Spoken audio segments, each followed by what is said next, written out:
চেষ্টা করলে জাহান্নাম থেকে বাঁচা সম্ভব, হাজার চেষ্টা করলে মওত থেকে বাঁচা সম্ভব নয়। মানুষ মওত থেকে বাঁচার জন্য যত চেষ্টা করে জাহান্নাম থেকে বাঁচার চেষ্টা অত করে না। একটা হলো থানার বড়বাবু, আর একটা হলো আজরাইল। বড়বাবুর নোটিশে মানুষ যত ভয় খায়, আজরাইলের নোটিশে অত ভয় খায় না। একটা হলো মাল, আর একটা হলো জান্নাত। মালের যত আকাঙ্ক্ষা দিলে আছে, জান্নাতের আকাঙ্ক্ষা অত মুমিনের দিলে নাই, মুসলমানের দিলে নেই, সব চেঞ্জ হয়ে গেছে। ونعوذ بالله من شرور أنفسنا ونعوذ بالله من شرور أنفسنا ومن سيئات أعمالنا من يهده الله فلا مضل له ومن يضلله فلا هادي له وأشهد أن لا إله إلا الله وحده لا شريك له وأشهد أن محمدا عبده ورسوله الذي أرسله بالحق بشيرا ونذيرا وداعيا إلى الله بإذنه وسراجا منيرا أما بعد فإن خير الحديث كتاب الله وخير الهدي هدي محمد صلى الله عليه وسلم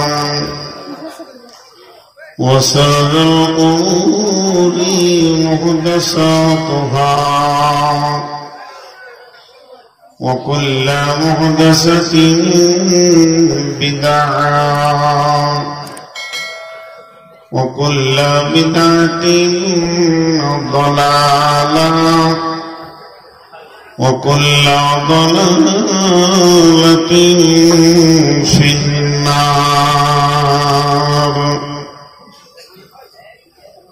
فقد قال الله تبارك وتعالى في كلامه المجيد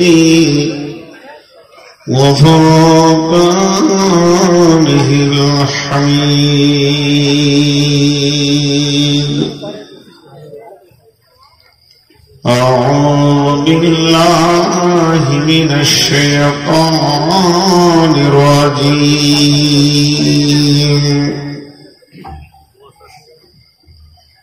عما يتساءلون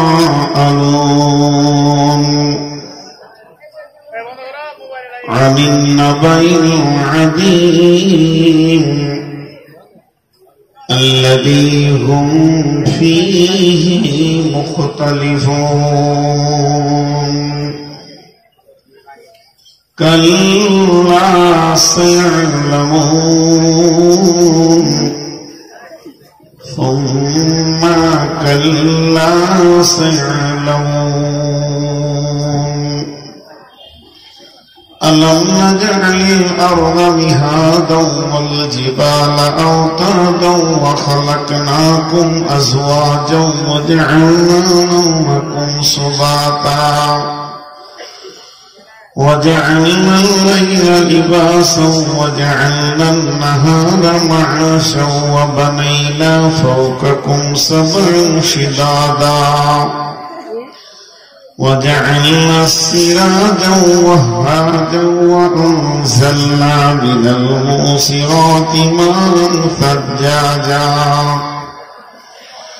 لنخرج به حبا ونباتا وجنات ألفافا إن يوم الفصل كان ميقاتا يوم ينفخ في الصور فتأتون أفواجا وفتحت السماء فكانت أبوابا وسيرت الجبال فكانت شرابا إن جهنم كانت مرصادا للطاغين مآبا لابثين فيها أحقابا لا يذوقون فيها بردا ولا شرابا إلا حميما وغساقا جزاء بفاقا إنهم كانوا لا يرجون حسابا وكذبوا بآياتنا كذابا وكل شيء أحصيناه كتابا فذوقوا فلن نزيدكم إلا عذابا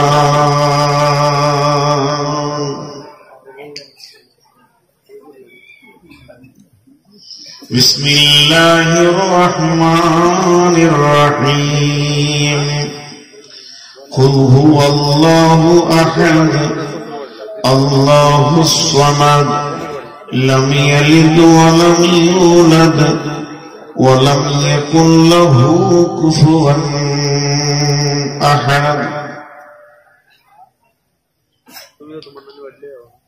যেদিন তুমি ডাক দেবে মরে তোমার শীতল কোলে ঘুমায় পড়িব তোমারই বক্ষে সারা বিশ্বের মায়া ভুলে আগ কবর গাহের মাটি দুনিয়ার সব মায়ার পেছনে তোমারে জেনেছি খাঁটি অগ কবর গাহের মাটি রবে না সেদিন পিতার আদর মাতার স্নেহের কল বন্ধু স্বজনে ব্যথা অনুভূতি শিশুদের কলরল অগ কবর গাহের খাক কি জানি কখন আসিয়া যাবে অগ সেই অজানা দেশের ডাক অগ কবর গাহের মাটি দুনিয়ার সব মায়ার পেছনে তোমারে জেনেছি খাঁটি অগ কবর গাহের মাটি শ্রদ্ধেয় সুযোগ্য অত্র এলাকার কৃতি সন্তান আপমা জনসাধারণের নির্বাচিত আজকে সদরে সভা উপস্থিত আকাশের তারকা সাদৃশ্য আলেম ওলামাবৃন্দ সামনে আমার দিনদার ইমানদার মুমিন ভাই সকল পর্দা থেকে শুননেওয়ালি মুমিনা মা ও বোনেরা প্রশংসা তার যিনি আল্লাহ গুণগান তার যিনি মাবুদ তিনি সাজদার মালিক যিনি আল্লাহ তিনি হায়াতের মালিক মওতের মালিক যে আল্লাহ আজকে আমাদেরকে এক মাদ্রাসা কেন্দ্রিক আয়োজিত মাহফিলে হাজির করেছেন আমরা সেই মহান মুনিবের দরবারে একবার প্রাণ খুলে শুকরিয়া করি আলহামদুলিল্লাহ দরুদ সালাম বর্ষিত হোক आखिरी पैगंबर नबी मोहम्मद रसूलुल्लाह सल्लल्लाहु अलैहि वसल्लमेर ऊपर अल्लाहुम्मा आमीन अल्लाहुम्मा सल्ली अलैहि अल्लाहुम्मा बारिक अलैहि मोहतरम भाइयों, आजीजो, बुजुर्गो, दोस्तों, 15 तारीखेर जलसा चलছে আর মাত্র 1 ঘন্টা 3 মিনিট আছে। আল্লাহ এই সময়ের ভিতরে যতটুকু আপনাদেরকে বলাবেন আমি অতটাই বলবো ইনশাআল্লাহ। এতটুকু গাফলতি করব না। আমি আপনাদের 16 তারিখে নিয়ে যাব না। 16 তারিখে জলসা আছে আমার নাদনঘাট মতুরহাটি গ্রামে।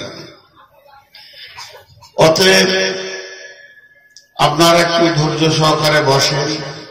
আর যারা দাঁড়িয়ে আছেন এদেরকে নিয়ে আমার মাথা বিঘাত থাকে। এরা যে কেন দাঁড়িয়ে থাকে, কি মানুষ আসছে এত দূর তারপরে দাঁড়িয়ে আছে। বসে যান, আদব নিয়ম কানুন মেনে চলেন। তো যাই হোক, আমি মহাগ্রন্থ আল কোরআনের একটা সূরার একটা রুকুকে তেলাওয়াত করেছি। সূরাটার নাম নাবা। নাবা মানে খবর। তাহলে আমি আপনাদেরকে কিছু খবর দিব আজকে। আনন্দবাজার পত্রিকা, খবরের কাগজ, আজকাল বর্তমান, প্রতিদিন, কলম, যুগান্তর, অনেক কিছু আছে, দেশ বিদেশের সংবাদ। কিন্তু আমি আপনাদের কাছে সব থেকে বড় খবরের কথা বলবো। কোরআনের নাম কোরআন, কোরআনের নাম ফুরকান, কোরআনের নাম তানজিল, কোরআনের নাম কিতাব, কোরআনের নাম হুদা, কোরআনের নাম নূর, কোরআনের নাম বাইয়িনা, কোরআনের নাম নাবা। কোরআন একটা মানুষের পূর্ণাঙ্গ পবিত্র জীবন ব্যবস্থার নাম কোরআন। সেই কোরআনে আল্লাহ তাবারক ওয়া তাআলা আপনার আমার জিন্দেগীর সমস্ত কিছু এনে হাজির করে দিয়েছেন। কোরআন এমন একটি জীবন ব্যবস্থা, পৃথিবীর সমস্ত শ্রেণীর মানুষের জন্য কোরআন যথেষ্ট। এমন একটা শ্রেণীর মানুষ নাই যার জন্য কোরআনকে আবার নতুন করে অ্যামেন্ডমেন্ট করতে হবে, সংযোজন, বিয়োজন, সংশোধন করতে হবে, এমন কোন নাই। কোরআন সকলের জন্য এসেছে। ভাই লাইটটা বন্ধ কর বাপ, তোর বয়স অত নয় যে অ্যান্ড্রয়েড ফোন নিয়ে তুই বসে আছিস। তোর বাপ দিয়েছে কি করে তোর হাতে ফোনটা? তো কোরআন এমন একটা জিনিস, সেই কোরআনের মধ্যে একটা সূরা রয়েছে যার নাম হলো নাবা। নাবা মানে খবর। এখন কিসের খবর দিব জি? প্রধান বক্তা হওয়া একটা বড় কঠিন আযাব। পৃথিবীতে যত আযাব আছে এটা একটা বড় আযাব। শেষকালে ছাড়ে পাবে না, টাইম ঠিক হবে না, বহুত কিছু আছে। আর প্রধান বক্তা যদি পরিস্থিতির উপরে দুটো কথা না বলে তাহলে কিছু বোঝেও না। আজকালকার মানুষ কাগজ নিয়ে দৌড়ছে। কেন? আমার আধার কার্ড ঠিক আছে কিনা, আমার ভোটার কার্ড ঠিক আছে কিনা, আমার বংশ তালিকায় লাইন দিয়ে আমার লিস্টে রেকর্ড, পর্চা, দলিল ঠিক করছে। ভাই ঠিক করে ক্লিয়ার করতে পারবে না, অসম্ভব। আপনি কি বুঝতে পারছেন না ওদের নিয়তটা কি? আপনি যদি সবগুলোকে ঠিক দেখান তো আমি যদি বলি ভুল, তো আপনার করার কি আছে? সারা বিশ্বে একটা সংবিধান চলছে, সেই সংবিধানটার নাম হচ্ছে কিল। যার কিলের জোর বেশি তার আইন সব ঠিক আছে, যে দুর্বল তার সব ভুল আছে। এইটাই আইন। আপনি কি বলছেন? সংবিধান ভারতের কি আছে এ দেখে লাভ নাই, আপনার কিলের জোর আছে কিনা এটা দেখে লাভ আছে। ক্ষমতা থাকলে আপনি নাগরিক, ক্ষমতা না থাকলে নাগরিক নন। আপনার বাপের, তার বাবার, তার বাবার 14 গোষ্ঠীর দলিল যদি পেশ করেন তো আপনি বাতিল। তারপরে যে ঘটনাগুলো ঘটছে ডিটেনশন ক্যাম্পের ভিতরে, উইঘুরে যা চলছে, তারপর আসামে যা চলছে, জি ভাই, জীবনে তো আপনাদের বুকে বন্দুক লাগেনি, আমার একবার লেগেছে, আমি আসাম ছেড়ে দিয়েছি। হাসছেন এগুলো নিয়ে? যে লোকগুলো হেসে ফেললেন তারা হচ্ছে রাঁচির পেশেন্ট। এইরকম ভয়াবহতার দিনে যদি মানুষ হাসতে পারে রাইফেলের গুলির খবর শুনে, রাঁচির পেশেন্ট প্যারালাইসিস নামে একটা রোগ আছে, যে রোগ শরীরকে অচল করে দেয়। ভারতবর্ষের মুসলিমদের বর্তমান প্যারালাইসিস হয়ে গেছে। দিল্লির মুসলমান মরছে আর বাবুপুরের মুসলমান তাস খেলছে।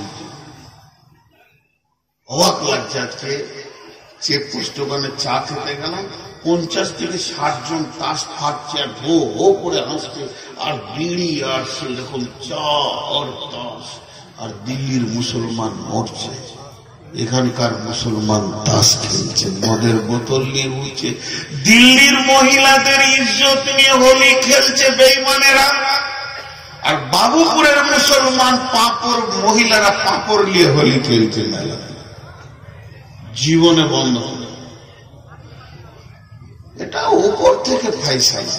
আপনি ভাবিয়েন না যে নরেন্দ্র মোদী নিজেই বুদ্ধিগুলো বের করেছে, আল্লাহর ফাইসালা এসেছে। মানুষ বেলাইন হয়েছে, আল্লাহ ফাইসালা দিয়েছে। জি ভাই, কয়েকটা জিনিস আপনাদের সামনে তুলে ধরি। একটা হচ্ছে মত, একটা হচ্ছে জাহান্নাম। চেষ্টা করলে জাহান্নাম থেকে বাঁচা সম্ভব, হাজার চেষ্টা করলে মত থেকে বাঁচা সম্ভব নয়। মানুষ মত থেকে বাঁচার জন্য যত চেষ্টা করে, জাহান্নাম থেকে বাঁচার চেষ্টা অত করে না। একটা হলো থানার বড়বাবু, আর একটা হলো আজরাইল। বড়বাবুর নোটিশে মানুষ যত ভয় খায়, আজরাইলের নোটিশে অত ভয় খায় না। একটা হলো মাল, আর একটা হলো জান্নাত। মালের যত আকাঙ্ক্ষা দিলে আছে, জান্নাতের আকাঙ্ক্ষা অত মুমিনের দিলে নাই, মুসলমানের দিলে নেই। সব চেঞ্জ হয়ে গেছে। আজকে এনআরসির জন্য দৌড়ছে। দাঁড়া রে, কোথায় যাবি? বকিস না, আমার বাপের নামে একটা আকার নাই। ওর বুঝে এসছে যদি একটা আকার না থাকে তাহলে আমার জায়গা হয়ে যাবে ডিটেনশন ক্যাম্পে। কিন্তু এটাও বুঝে আসেনি যে আমার সূরা ফাতিহাটা শহীদ না থাকলে আখিরাতে ডিটেনশন ক্যাম্পের নাম হলো জাহান্নাম, সেখানে জায়গা হবে। ওটাকে গ্রহণ করে নিতে পারবে, কিন্তু পৃথিবী ডিটেনশন ক্যাম্প নেবে না। যত পেরেশান মানুষ বর্তমানে আধার কার্ড নিয়ে, অত পেরেশান নামাজের সূরা নিয়ে নাই। যত পেরেশান বর্তমানে মানুষ ভোটার কার্ড নিয়ে, অত পেরেশান নাই যে মাদানির কাছে এসে বলবে হুজুর আমি কেমন করে নামাজ পড়বো। নবীজি বলেছেন সল্লু কামা রাআইতুমুনি উসাল্লি, আমার মতো করে তোমরা নামাজ পড়ো। ওটা দেখিয়ে দেন। ইমাম সাহেবের দরজায় কিলে ধাক্কা দেবেন, ইমাম সাহেব আমার সূরাটা শুনেন, আমার ফাতিহা ঠিক আছে কিনা। নামাজই তো পড়ি না, তারপর আবার গায়ে মানুষ জাহান্নাম নিয়ে চিন্তা যত না করছে, তার থেকে বেশি চিন্তা করছে যে ভারত থেকে বের করে দেবে না। কিন্তু ভাই, আপনার সমস্ত কাগজের গোলমাল, ডিটেনশন ক্যাম্প না হলে গুলি, সমস্ত কাগজ ঠিক থাকলেও আজরাইল একদিন এসে ডিটেনশন ক্যাম্পে নিয়ে যাবে, যেটা চিরস্থায়ী জায়গা। আমি আপনাদেরকে খবর দিচ্ছি, এগুলো কি পূর্বাভাস। আর এক মিনিট টাইম নিচ্ছি আপনাদের কাছে। এগুলো কি পূর্বাভাস? পূর্বাভাস মানে একটা বড় ঝড় আসার আগে হালকা হাওয়া বইবে। এইগুলো দিয়ে আল্লাহ আপনার আমার সচেতনতা খুলতে চাইছে যে সামান্য কাগজে যদি এত গোলমাল হয়, তোর পেরেশানি হয়, তাহলে আখেরাতটা তোর কি আছে একবার ভাব। এই চিন্তা চেতনা দেওয়ার জন্য আল্লাহ এগুলোকে পাঠিয়েছে বেঈমানদেরকে দিয়ে। কিন্তু আমরা চিন্তার দিকে ফিরে আসছি না, বরং ওই দিকেই দৌড়ছি। বলে তাহলে কি হবে? নামাজ সহি করে নিব, রোজা সহি করে নিব, রুকু আরকান ঠিক করে নিব। জি ভাই, ভারতবর্ষে আজকে একটা মসজিদ শহীদ হয়ে গেল, কয়েকটা হয়ে গেল, মসজিদ ভেঙে দিয়েছে। বাপি, আপনার আমার মুখে খুব বুকে লাগছে। একটা কথা ইনসাফ করে আপনাদের মুখে শুনতে চাইছি, আগে মসজিদ ওই মোদি ভেঙেছে না আমরা আগে মসজিদ থেকে বেরিয়ে গিয়েছি? বলেন, আপনার গালের দাড়িটা কে চেটেছে? অমিত শাহ। কে চেটেছে? এখানে যতগুলো দাড়ি চাঁচা বসে আছে রসুলের দুশ্মন বলেন, কে চেয়েছে? তো অমিত শাহ, মোদি, বাঘের বাচ্চা কে সিগাল হয়ে বসে আছে। घर में आग लगी है घर ही की चिराग से, काउके दोस्त दिए इस घर में आग लगी है घर ही की चिराग से। আল্লাহর কসম দিয়ে বলছি, ওয়াল্লাহ বিল্লাহ তাল্লাহ লাল্লাহ হাজার বার আল্লাহর কসম দিয়ে বলছি, 100% মুসলমান আপনাদেরকে আর কম্পিউটারের কাছে যেতে হবে না, আধার কার্ড ঠিক করতে হবে না। 100-তে 100 জন মসজিদ ঢুকে যান, রাতারাতি গদি চেঞ্জ করবে আল্লাহ ওয়াদা করেছেন। সূরা নূরের ভিতরে ওয়াদাল্লাহুল্লাযিনা আমানু মিনকুম ওয়া আমিলুস সলিহাতি লা ইস্তাখলিফান্নাহুম ফিল আরদি কামা ইস্তাখলাফাল্লাযিনা মিন কাবলিকুম। তোদের সঙ্গে আমি ওয়াদা করছি, তোরা 100% আমাকে রাজি করে নে, মসজিদে ঢুকে যা, ভালো আমল কর, রাতারাতি গদি চেঞ্জ করে দিব। গদি চেঞ্জ করবে মানে মোদিকে মেরে দেবে? চিন্তা। আল্লাহ উমারকে ইমান দিয়েছিলেন, উমার গিয়েছিলেন তালোয়ার নিয়ে রসুলের গর্দন আনতে, গর্দন দিয়ে বাড়ি এসছেন, গর্দন আনতে পারেনি। হাই ভাই, আজকে মোদিকে দুশ্মন ভাবিয়েন না। হাই ভাই, খবরদার অমিত শাহকে দুশ্মন ভাবিয়েন না। আমাদের এগুলো আমলের ফল। আল্লাহ বেঈমানদেরকে দিয়ে আমাদেরকে শুটিয়ে নিচ্ছে, পিটিয়ে নিচ্ছে। অ্যাপেন্ডিসাইটিসের ইনফেকশন হলে পরে ডাক্তারকে দিয়ে যেমন চামড়া কেটে ওটাকে মাইনাস করবে, আল্লাহ ওদেরকে রাজি আছে। আজকে যদি আমরা 100% একবার আল্লাহকে রাজি করে নিই, আমাদের কোন নেতা রাজা আছে না আছে দেখার দরকার নাই, খোদ আল্লাহ বর্তমানে নারাজ। আল্লাহকে যদি রাজি করে নিতে, আল্লাহ ওদেরকে আমাদের জুতো সাফ করা বানিয়ে দেবে, আল্লাহ ওদেরকে হেদায়েত দেবেন, ওদেরকে ঈমান দেবেন, ওরাই আমাদের নামাজের কাতারের পাশে দাঁড়িয়ে যাবে। এমন একটা দিন আসলে, কিন্তু আজকে আমরা আল্লাহ থেকে সরে গেছি। ধারণা নাই আখিরাত সম্পর্কে। নবীজি বলছেন 2টি রোগ আমার উম্মতের হবে। 1 নম্বর হুব্বুদ দুনিয়া। দাঁড়িয়ে কি হয়েছে আপনাদের? পায়ের অসুবিধা আছে? পা ফোল্ড হচ্ছে না? আরে ভাই, চেহারা তো মানুষের মতো লাগছে, দাঁড়িয়ে কেন? কথা বুঝে না? বসে, মুরব্বী বাপজি বসে, বসে। আল্লাহ নবী বলছেন 2টি রোগে যখন আমার উম্মতকে ধরবে, তখন আমার উম্মত পঙ্গু হয়ে যাবে। সেই 2টি রোগ কি? একটা হুব্বুদ দুনিয়া, 2 নম্বর কারাহিয়াতিল মওত। এদের কাছে পৃথিবীর মায়া খুব এসে যাবে, পৃথিবীকে মায়া করবে, পৃথিবীকে ভালোবাসবে, পৃথিবীকে গ্রহণ করবে। একদিকে পাল্লাতে পৃথিবী আর একদিকে আখিরাতের জান্নাত। এরা পৃথিবীকে গ্রহণ করে নেবে জান্নাতের বিনিময়ে। এদের কাছে এসে যাবে পৃথিবীর মহব্বত বেশি। আর 2 নম্বরটা কারাহিয়াতিল মওত, মওতকে ঘৃণা করবে, মওতকে দেখে ভয় করবে।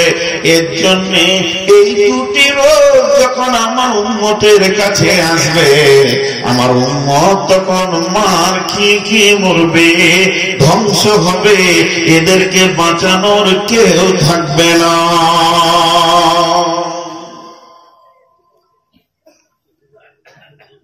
মসজিদ আছে, আজান হয়, নামাজ পড়ি। রমজান মাস আছে, ও রোজা রাখি। সবে কদর আছে, আর রাত জাগি। হজের আসওয়াদ আছে, চুমা দিন। এক একটা জিনিসের এক একটা ইবাদত। জুমার দিন আসবে, খুতবা শুনব। মাদ্রাসা আছে, পড়াশোনা করি। জালসা চলছে, বায়ান শুনছি। তাহলে শহীদ নামে একটা অপশন আছে। কিয়ামতের মাঠে শহীদের দল আলাদা হবে, শহীদের দরজা আলাদা হবে, শহীদের জান্নাত আলাদা হবে, শহীদের দল। তাহলে শহীদটা হবে রেলে মাঠাবে, বেঈমানে না থাকলে হবো কোথায় বাবা? আল্লাহ থেকে বাঁচিয়ে রাখো, শহীদ হব। ঈদ কাছে আসলে বাচ্চারা ঈদের জন্য লাফায় আনন্দ করে, আর জিহাদ কাছে আসলে ইমানদাররা শহীদ অর্জনে আকাঙ্ক্ষা করে। সাহাবারা রাসূলকে বলেছেন, রাসূলুল্লাহ আমার জন্য দোয়া করেন যেন আমি শহীদের দরজা। হযরত উমর কাঁদেন, আল্লাহ আমাকে তোমার রাস্তায় শহীদ করে দাও। জি ভাই, তাহলে আমরা শহীদ হব কোথা? এটা আজকের নতুন ইতিহাস নয়, এটা নতুন এই এনআরসিটা নতুন ইতিহাস নয়, এটা পুরাতন ওল্ড থেকে ওল্ড ইতিহাস। তার কারণ হচ্ছে আমরা হলাম উজান টানানো। একদিকে আদম, আর একদিকে ইবলিস, একদিকে মূসা, একদিকে ফিরআউন, একদিকে নমরুদ, একদিকে ইব্রাহিম, একদিকে নবী মুহাম্মদ, একদিকে আবু জাহেল। তার মানে মুসলিম সমাজ তোমাকে জানতে হবে আমি বাঘের বাচ্চা, আমার বাপ হরিণ ধরে খেয়েছে, আমাকে হরিণ ধরে খেতে হবে, আমার ছেলেও ফেড়ে খাবে। মুসলমান বাঘের বাচ্চা, এদের ইতিহাসই হচ্ছে আদম থেকে নিয়ে আজ পর্যন্ত উজান টানা। এদের এগেনস্টে একটা দল থাকবে, আর ওই দল এদেরকে শহীদ করে করে জান্নাতে পাঠাবে। এক যুগে শহীদ হওয়ার জন্য উন্মাদ হয়ে যেত বন্ধুরা আমার। তাই কবি নজরুল বলছেন, এসে শয়তান ভোগ বিলাসে তারিয়া নিয়েছে ইমান তাদের, খোদারে হারায় মুসলিমান হয়েছে সর্বহারা। খোদায় পাইয়া বিশ্ব বিজয়ী ছিল একদিন যারা, খোদার হারায় ভীত পরাজিত আজ দুনিয়ায় তারা। যেদিন ইংরেজরা ভারত থেকে বিদায় নিবে, স্বাধীন যুদ্ধ চলছে, মৌলানা শওকত আলী, মৌলানা মোহাম্মদ আলী, মৌলানা আবুল কালাম আজাদের মতো বীর যোদ্ধারা বলেছিল, হে ব্রিটিশের দল, হে বেঈমানের দল, হে ব্রিটিশের চামচার দলেরা, কান করে শুনলে মুসলমান গুলিকে ভয় খায় না, মুসলমান বুলেটকে ভয় খায় না, মুসলমান ক্ষেপণাস্ত্র ভয় খায় না, মুসলমান মওতকে ভয় খায় না। মুসলমান যদি ভয় খায় একটা জিনিসকে, সেটা হলো আল্লাহর জাহান্নাম। মুসলমান ঐশ্বর্যের আশায় থাকে না, মুসলমান বিবির প্রেমে শুয়ে থাকে না, মুসলমান সন্তান সন্ততি পৃথিবীর মালে ডুবে যায় না। যদি কোনো প্রেম থাকে মুসলমানের, তাহলে জান্নাতের লোভ এদের দিলে কাজ করে। অতএব বন্ধুরে, সামনে মওত নামে একটি চৌকাটা আছে, এই দরজার চৌকাটা ডাঙালি যেন সামনে হুর পরীরা গাইছে, নাচছে শহীদের জন্য, ভয় করার কোনো বিষয় নাই। অতএব বন্ধু, এটা ছিল, থাকবে, আছে, রয়ে গেছে, কিয়ামত পর্যন্ত একটা দল থাকবে। শুধু মুসলমানের প্রথম কাজ হচ্ছে আল্লাযীনা আমানু ওয়া হাজারু ওয়া জাহাদু তুমিনুনা বিল্লাহি ওয়া রাসূলিহি ওয়া তুজাহিদুনা ফি সাবিলিল্লাহ। হে মুসলমান, তুমি সর্ব অবস্থায় তৈরি থাকিও, আল্লাহর উপরে ঈমান নিয়ে চেহারাটা নবীজির মতো বানাও। যেহেতু তোমাকে কখন শহীদ হতে হবে তুমি নিজেই জানো না, ঝাঁপ দিয়ে পড়ে যাবে। আর পড়ার পরে পরেই যেন তোমার রেসিডেন্সিয়াল ঠিক থাকে। আধার কার্ডে তোমার দরকার নাই, ভোটার কার্ডের দরকার নাই। জান্নাত যাওয়ার জন্য দুটি জিনিসের দরকার আছে, তোমার চেহারাতে থাকবে নবীজি, তোমার চলাফেরা উঠা বসাতে থাকবে নবীজি, তোমার ঈমান আকীদায় তাওয়াক্কুলে থাকবে আল্লাহ। এই দুটি জিনিসকে রেডি করে রেখে দাও, নচেত তোমার এনআরসির কলম যদি একবার হয়ে যায়, তোমার ডিটেলসি ক্যাম্পের নাম হবে জাহান্নাম। ওই জাহান্নামটা কেমন কেমন? নারুল্লাহি মুকাদা আল্লাতী তাত্তালিউ আলাল আফইদা।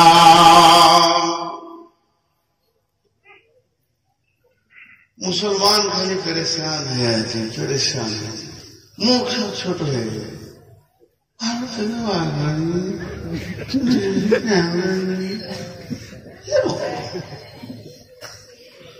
সব থেকে বড় পেরেশানি হচ্ছে আল্লাহ। আল্লাহ একটা খবর দিচ্ছেন আমাদেরকে, খবর নিতে মন চাইছে না, খবর নিতে মন চাইছে না। এখন যদি বলে দিই সবাই 10,000 করে টাকা দেন, জান্নাত অবশ্যই পাবেন ইনশাআল্লাহ, দিতে সন্দেহ হবে। আর যদি বলা হয় যে 10 কেন 20,000 করে দেন, এনআরসি কমপ্লিট, কাঁচা ভারতে থাকবো তাও ভালো, জান্নাত যেন না যায়।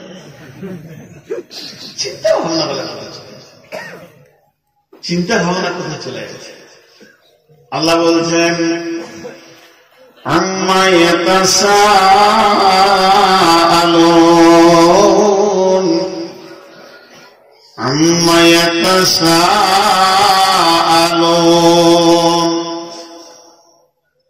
আনিন নাবাইল আযীম الذي هم فيه مختلفون كلا سيعلمون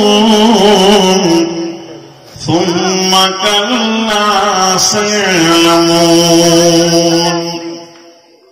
إن نفخ في الصور فتأتون أفواجا إن يوم الفصل كان ميقاتا يوم ينفخ في الصور فتأتون أفواجا নবী হে, তোমাকে কোন জিনিসের ব্যাপারে এরা প্রশ্ন করে, সওয়াল করে কোন জিনিসের ব্যাপারে, তোমাকে প্রশ্নের সম্মুখীন করে ও নবী আমার, কোন জিনিসকে কেন্দ্র করে। আনিন্নাবাইল আযীম, বড় খবরের ব্যাপারে তোমাকে প্রশ্ন করে, বড় খবর। আল্লাযী হুম ফীহি মুখতালিফুন, তারা কি করে সেই বড় খবরটাকে নিয়ে তারা কি করে তারা সেটাকে নিয়ে মতভেদ তৈরি করে। সেই কিয়ামতের দিনকে নিয়ে তাদের ভিতরে তারা মতভেদ তৈরি করে। আল্লাযী হুম ফীহি মুখতালিফুন।